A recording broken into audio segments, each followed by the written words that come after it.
all you Batmen, Batwomen, and Bat NBs, that was a terrible intro. Good morning, Internet. My name is Ashley, and welcome to Debates You'll Hate. Debates You'll Hate. Yay! Yesterday, I was on the internet with my brother Anthony and my good friend Agatha's daughter, Hoodie Girl, searching for random shit. When we came across this. Hey, John, hey, John, you got that bed entirely wrong. John, we are all bad people. Hey, Gotham never gets better for long. Crime is not actually caused by an evil. We are all crime is not actually caused by an evil. Shmo-yo-ho, accents on the yo, had songified a really old Vlogbrothers argument about Batman, which begged the question, Batman, is he really a hero or an anti-hero in disguise? Fearless good guy or reckless vigilante? Are we all bat people, or is Batman just a rich guy with an affinity for bats? All will be answered on today's episode of Debates You'll Hate. Anthony, you have the floor. Thanks, Ash. Now, I'd like to direct you all to a quote. Childhood is idolizing Batman. Adulthood is realizing that the Joker makes more sense. However, I'm 14 and this is deep this quote may be, it is true. Because while you think Batman's super cool when you're a little kid, you realize when you become older that the Joker makes more sense because he always comes back. You know why? Because Batman is terrible at his job! And this is why I am here today to tell you that Batman is a self-aggrandizing vigilante with no actual care for the city that he claims to love so much. Let's think practically for a second.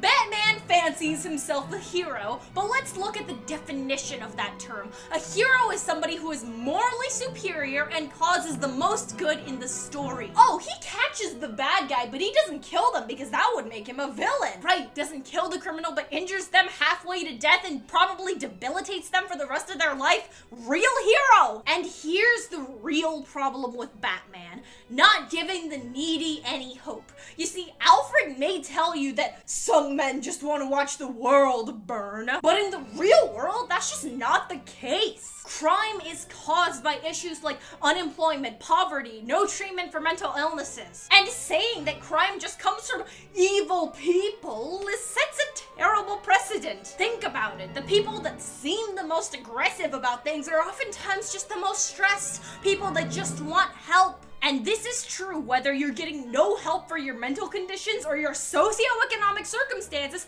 are driving you to forget your empathy, your generosity, your humanity. And what's more, Batman isn't really helping the city around him. With $1 billion, there is so much charity work, so much government funding that you could do, except he doesn't do any of it. Instead, just builds caves that only he and Alfred and Robin can access and builds a giant car that only he can drive. If Batman wanted to actually help the city that he claims to love so much, he would invest in the police department and other government services instead of just torturing petty criminals. But instead, he decides to further destroy the infrastructure of the city he claims to love so much. Here's what a MatPat reject would say. What Anthony doesn't seem to understand here is that the author probably never intended this kind of interpretation. He's analyzing too heavily, trying to nitpick on small details, saying that Batman is actually the villain. Sounds like a game theory episode if I've ever heard one, when we all know that's not what the author means to say with the story. Because Batman isn't intended to be taken literally. Come on, think about it. He's a superhero that drives a super awesome car, dressed as a bat fighting crime in a city called Gotham. Think about that for a second. Do you really want to take that literally? There's a difference between what a character looks like they are, what they actually are, and what nitpicky assholes like you will call them. Because in the mighty words of Hank Green, we are all bat people. Batman is not a character that exists to be a character. Instead, he's a symbol of us.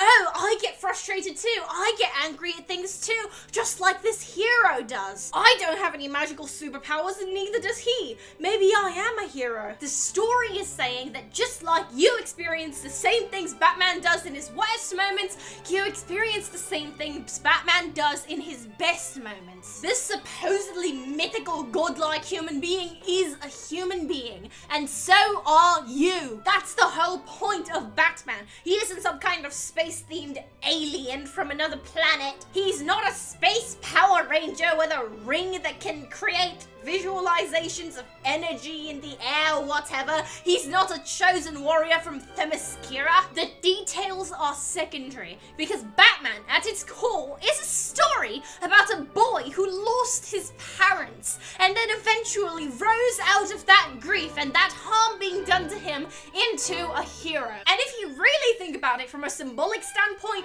the Joker makes more sense. Really? Some clown guy that wants to blow everything up makes more sense than somebody that actually made something out of their grief? And even if we're going to call a Batman a villain, know what the word means, Anthony. A villain is a person that contributes a large amount of evil to the world, all of which outweighs all the good it does by a very, very wide margin. Sure, Batman may cause a broken window there, jammed antenna here, but does it really matter compared to the villains that he actually catches? Not to mention the entire Justice League thing, which have probably saved the universe multiple times at this point, but let's not get into that. Villains in the world of Batman aren't a result of systematic disenfranchisement. In that universe, they are representative of the opposite of Batman. Batman is what happens when you experience harm and grief and you make something out of that, preventing other people from experiencing that same harm. The villains are when the harm controls your mind, when your humanity starts to slip away to serve this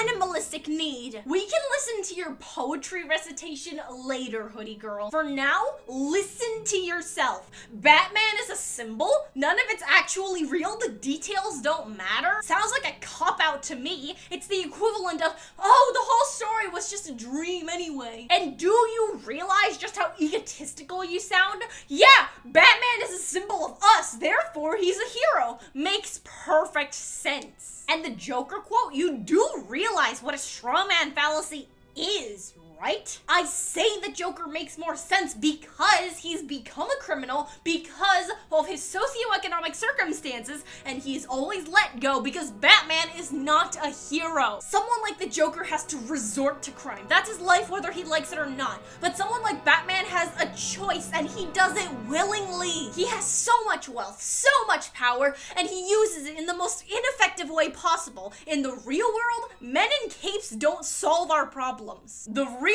heroes in the real world are the kinds of people that use what little influence they have in the best way possible. Saying that Batman is the ideal hero sets a terrible precedent. Also, according to your definition of a villain, Batman's intentions don't need to be necessarily villainous. He just needs to do villainous things that he does intentionally. Nobody wakes up and thinks, I'm gonna make somebody's day miserable today. There's a good motivation behind everything, even if it's just to get more money or to have some fun. At least those are positive things, even though people do them through negative methods. I know I've already said this, but damn it, it needs repeating. Batman says that he doesn't carry around a gun because that would make him no better than the criminals he catches. So what, your supposed hero leaves a probably brainwashed henchman of some supervillain hanging from a pipe with a rope wrapped around their leg, which is probably gonna snap off at any point,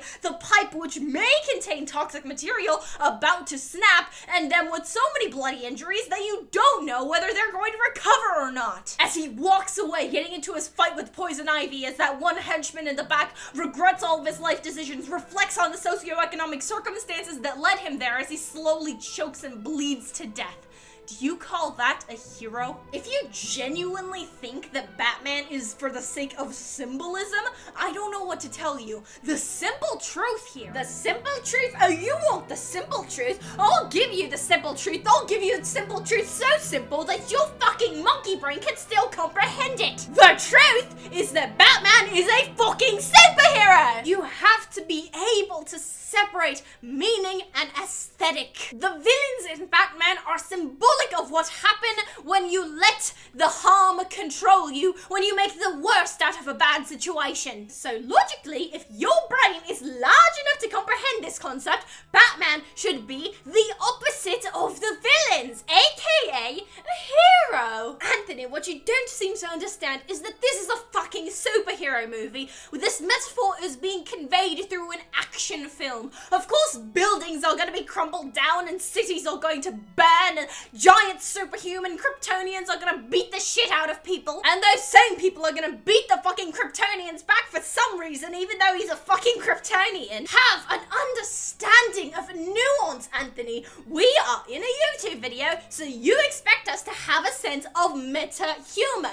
I say as I point to the glass on my window. So why can't you expect an action movie to have action aesthetics? You really are a monkey, aren't you? Okay, last I checked, ad hominem attacks weren't legitimate. I'm talking. There are expectations for every medium. Films typically do have a deeper layer, a symbolic layer for pedantic assholes like me and Anthony to actually analyze. But there's a layer above that, a layer for the non-nerds that just want to see some big buff white guys beat the shit out of each other. What you don't seem to understand here, Anthony, is that every medium has a fourth wall, and a fifth, and a sixth, and a seventh. There is a person behind the camera, a director behind the cameraman, a writer behind the director, and there's a whole world behind them. It's called real life, and it affects our media. Now, when we see the Joker in a film, we kind of tend to assume that his socioeconomic circumstances are what led him to be what he is. Correct. Shut your dirty mouth. It's not your turn to speak yet. The Joker and Batman are symbolic opposites. The Joker snapped under the pressure. Batman didn't. Therefore, Joker snapped and became a villain. If Batman didn't snap, then what makes him the direct opposite of a villain? A hero. Every hero needs a villain to fight, but the same is true of the opposite. Every villain needs a hero to strike them down. It's why we're still alive today. Oh, what lukewarm sentiment. Too bad it doesn't matter. You see, you're cherry-picking data points here. You're a Brit, right? Aren't you supposed to be into tea, not cherries? Well, if you must know, I'm more of a coffee kind of girl. Shut up, Britard. Britard? Britard. That's gonna be my thing from now on. So what if Batman is a symbol? He's a terrible one with bad consequences which make him a villain. Just because the meaning of the character is symbolic doesn't mean everything he does doesn't matter if it's bad. If he's a symbol, then the rest of the world is a symbol. If the Joker's a symbol, then Robin, Alfred, Gotham City, it's all a symbol. Ladies, gentlemen, and non-binary friends, I present you with a non-cherry-picked symbolic meaning of what Batman means. When we hear that Bill Gates is donating 46.5% of his wealth to charity, we don't bat an eye. Get it? Bat an eye? I'll stop. We don't bat an eye because that is what a billionaire is supposed to do. A billionaire has so much wealth that they cannot find a way to use it in a way to serve themselves. The only way they can actually put this wealth into the economy is to give it away. With great power comes great responsibility. When we hear that the Walton family donates basically nothing of its assets to charity, we're disgusted. That looks greedy because billionaires are held to a different standard. Because people in that insane level of fortune need to be seen differently. Besides, picture this. You're a single parent. You brought your 7-month-old child to work one day because the daycare had a fucking holiday or whatever. All is fine if a bit tedious at your office job in a giant skyscraper when a fucking bat-shaped ninja star pierces through the window and hits your baby in the fucking head, effectively cutting its head in half. Try calling it a metaphor when that happens. Compelling arguments from both sides, truly, but now the choice is in your hands. As soon as you comment down suggestions, like this video, and subscribe to my channel, please vote. No, not Trump versus actually, you should vote in that too, but honestly, it's just sad either way. Vote to decide the fate of Batman. But until next time, this is PDB Ash, signing off.